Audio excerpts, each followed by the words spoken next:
đục đục đục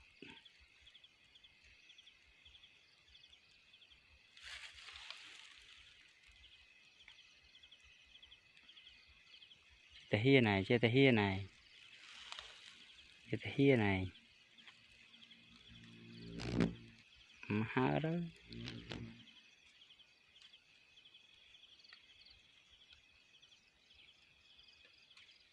đục đục to to to to to to Aron chui Aron chui Aron chui Aron chui chui Aron chui không Aron chui chui không Aron chui không đục chui cái giống phong đục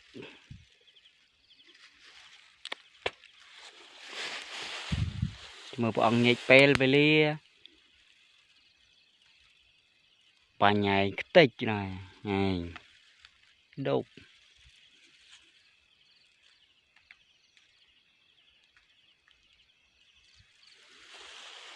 cái hiền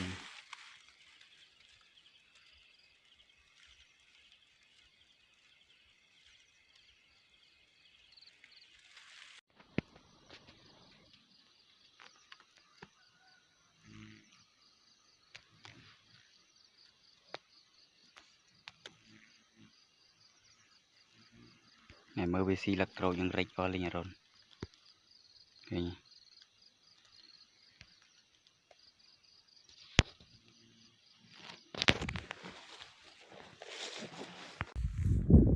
Còn là lấy tỏi bánh để dùng rồi bánh thằng tê dùng đi về xì bánh đi về ngày ăn miên đây hay là bây giờ bánh thằng bằng tới vừa việc rồi đi ra đặt ảnh bây giờ có những bánh thằng xì hai đi trôi còn lo hay về xì có xì bây giờ bánh thằng cà phê đấy chọn mình sỏi đi sỏi hơn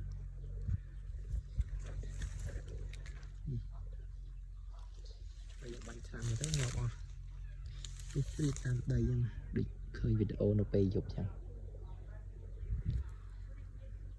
đi bạn thôi cô lấy bánh thằng vì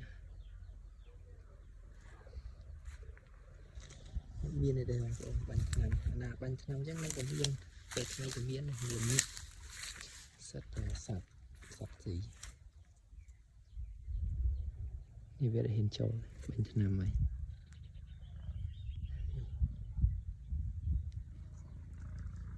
cái prang trôi còn lo cái này có cái đau lo còn lo sẵn có xi nhưng bánh thằng cà phê với là nhìn cái đau mở khơi